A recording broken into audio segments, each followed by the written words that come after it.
Hi అండి. 38 size blouse alter neck back border design ఏ విధంగా కట్ చేసుకోవాలో నేను ఇప్పుడు చెప్తాను. ఇలా రండి. ఇక్కడ 14.5 లెంత్ వచ్చింది. 38కి 9.5 మనం విడ్త్ తీసుకున్నాము. 4వ వంతు 7.25 14.5 మనకు షోల్డర్ ఉంది.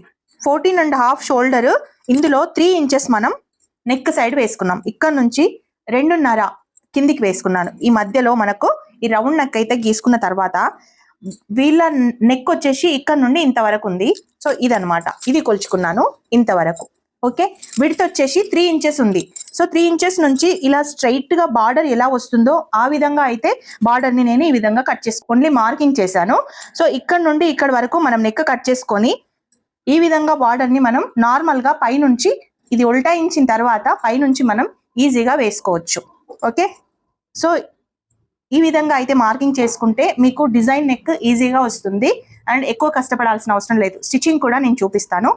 అంటే 7.25 తీసుకున్నాను. ఇక్కడ నుండి కూడా 7.25 మనకు ఆర్మ్ డౌన్ తీసుకున్నాను. ఇక్కడ నుంచి ఒక 30 ఇంచ్ ఇలా పైకి వేసుకొని ఈ ఆర్మ్ రౌండ్ వచ్చేసి 9 ఇంచెస్ వచ్చేలాగా నేనైతే ఈ విధంగా చూసుకున్నాను.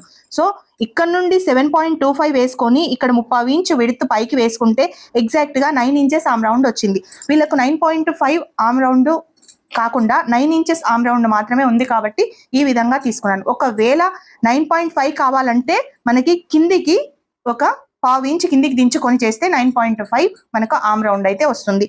ఓవరాల్ గా డిజైన్ బ్లౌజ్ ఏ విధంగా కట్ చేయాలి సింపుల్ పద్ధతిలో అనేది నేనైతే ఈ విధంగా చూపిస్తున్నాను. చూడండి, ఇలా నెక్ కట్ చేసుకొని ఇది రివర్స్ చేసుకొని పైనుంచి ఈ బార్డర్ని ఈ విధంగా సెట్ చేస్తే మనకు ఈజీగా డిజైన్ బ్లౌజ్ అయితే వచ్చేస్తుంది. దీనికి స్కాలప్స్ కూడా పెట్టుకోవచ్చు.